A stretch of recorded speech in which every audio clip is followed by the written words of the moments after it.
Bismillahirrahmanirrahim. Me emrin e Allahut, të gjithëmëshirshmit, mëshirëplotit. Përshëndetje të dashur shikues dhe dëgjues të nderuar të radio televizionit online Drita e Kuranit. Falëndrimet dhe lavdrimet tona dedikojmë Allahut të madhëruar, atij i cili është një dhe i vetëm. As ka lindur kënd, as nuk është i lindur prej kujt, dhe askush në gjithësi nuk është i barabartë me Allahun. Paqja, bekimet dhe mëshira e Allahut qoftë mbi mëshirën e botëve, mbi profetin Muhammed, mbi familjen e tij të pastër, mbi shokët e tij të zgjedhur dhe mbi të gjithë pasuesit të rrugës së tij deri ditën e fundit. Paqja, bekimet dhe mëshira e Allahut qoftë mbi të gjithë të dërguarit e tij që qoftë i lavdëruar. Shikues dhe dëgjues të nderuar, ju përshëndes me përshëndetjen e bukur të Islamit, atë të paqes. Assalamu alaikum wa rahmatullahi wa barakatuhu. Paqja, begatia dhe mëshira e Allahut qoftë mbi ju. Kam menduar sot të flas rreth temës rezultati i veprave të çdo njeriu i rikthehet vetëm atij.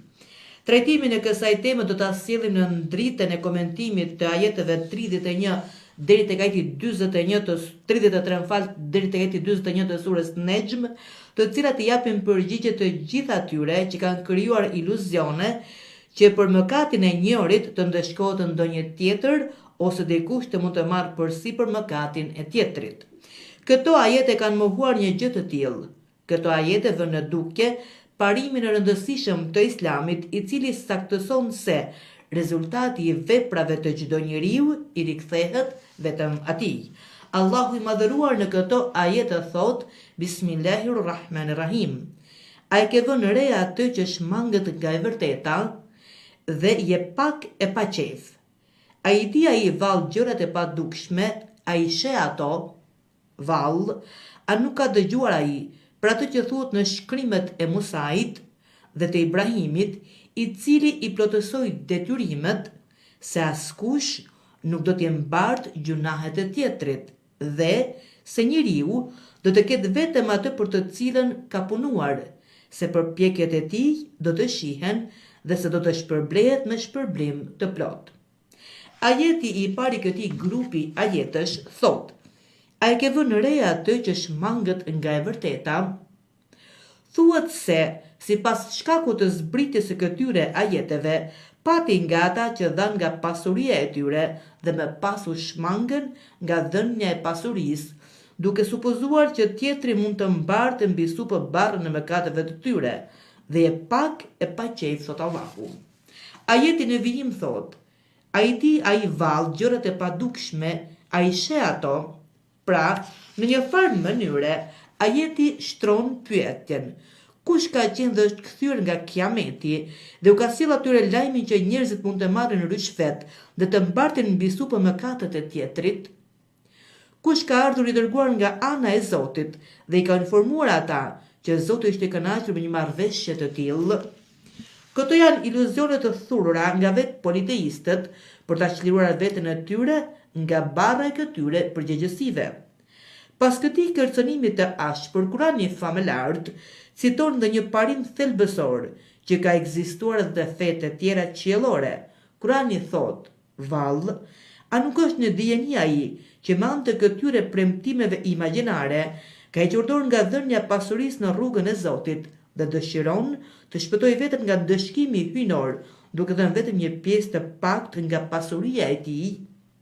A nuk është në dijeni për atë që është zbritur në librin e Musait, paqja e Allahut qoftë mbi të?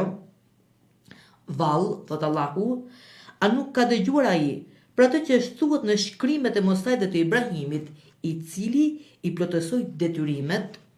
Profeti Ibrahim, paqja e Zotit qoftë mbi të, i respektoi të gjitha premtimet dhe përgjegjësitë hyjnore, e përmbushi më së miri misionin e Zotit për përhapjen e fesë së tij. Nuk u frikësua nga asnjë problem, kërcënim apo ngacmim. Ai u vënë në prova të ndryshme, me urdhrin e Zotit të madhëruar, pranoi që ta bënte kurban edhe fëmijën e vet, por të gjitha këto sprova i tejkaloi me sukses dhe doli kryelart. Prandaj Zoti i madhëruar atij i dhuroi një pozitë të lartë të udhëheqjes së krijesave.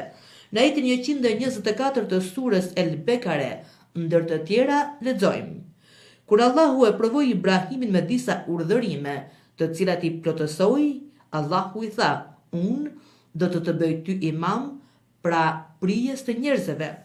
Disa komentues të Kuranit Kerim në përshkrimin e ajetit kanë thënë se profeti Ibrahim, paqja e Zotit qoftë mbi të, në rrugën e Zotit ja dorëzoi trupin zjarrit, zemrën Zotit, fëmijën flijimit, kurse pasurinë u shpërndau vëllezërve dhe miqve. Vallë, a nuk janë në dijeni që të gjithë librat qiellor kanë zbritur urdhri askush nuk do të mbartë gjunahet e tjetrit. Për ta sqaruar dhe më tepër këtë kontekst, ajeti 39 i surës Nejm thot: "Dhe se njeriu do të ketë vetëm atë për të cilën ka punuar." Duhet të theksohet fakti se në ajete nuk flitet vetëm për premtimin e njeriu dhe nga kryerja e veprës së mirë, por flitet edhe për përpjekjen që ka bërë ai për ta kryer atë vepër. Kjo tregon se sa e rëndësishme është përpjekja që bën njeriu për kryerjen e një vepreve, edhe pse mund të mos ja ketë arritur qëllimit, rëndësi të madhe ka pastërtia e niyetit të tij. Niyeti i drejtë dhe i pastër do të ketë shpërblimin e Zotit, sepse Zoti i madhëruar është blerës i synimeve dhe i vullneteve dhe jo vetëm i veprave të kryera. Ajeti tjetër thot se përpjekjet e tij do të shihen, jo vetëm rezultatet e përpjekjeve të tij, qofshin të dobishme apo të dëmshme, do të shënohen, por edhe vetë veprat e tij do të shfaqen para tij në ditën e madhe, në ditën e Kiametit.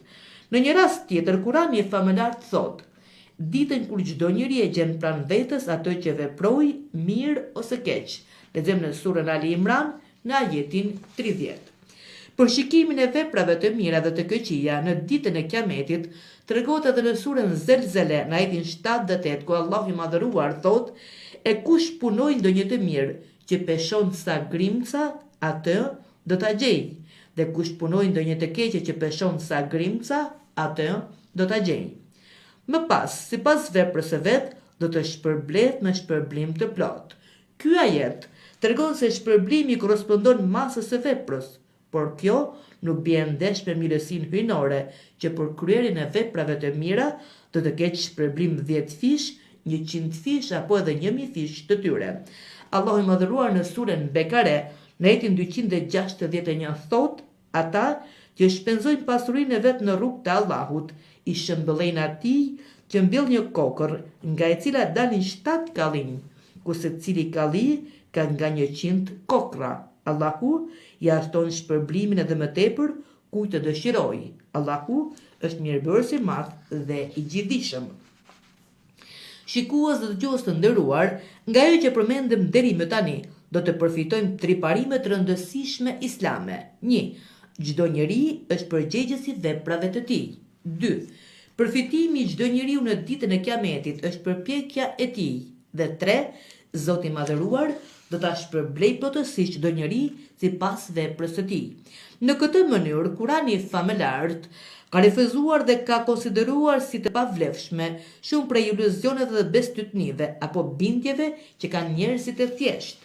Kurani me këtë qëndrim, jo vetëm që mohon bindjen e politeistëve arab të kohës së ignorancës, se njeriu mund të mbartë mbi supë mëkatet e tjetrit, por godet dhe një doktrinë të njohur që ishte përhapur në mes të krishterëve, sipas së cilës Zoti i madhëruar ka dërguar në këtë botë djalin e tij Mesihun, Isain alayhis salam, që të varet, të torturohet, të vuaj dhe të mbartë mbi supë barrën e mëkateve të tjerëve.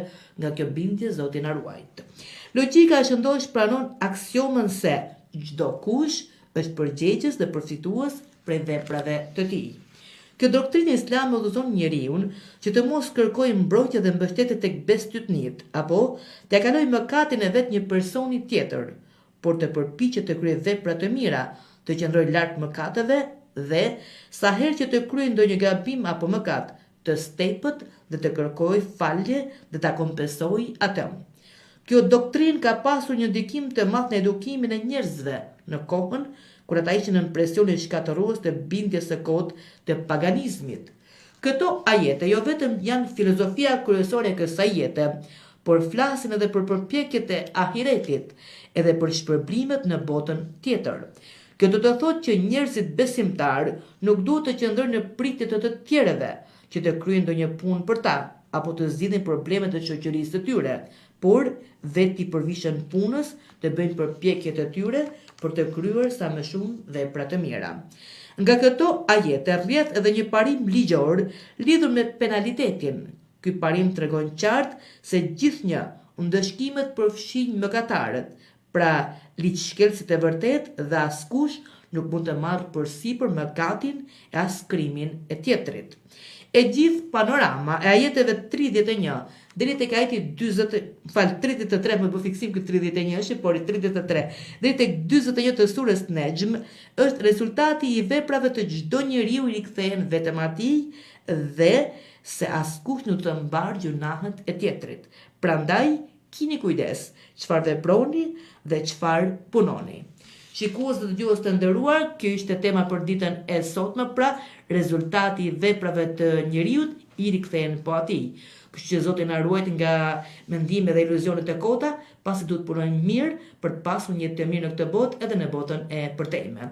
Ju përshëndes me përshëndetjen e bukur të Islamit. Assalamu alaikum wa rahmetullahi wa barakatuhu. Paqja, begatia dhe mëshira e Allahut qoftë mbi ju.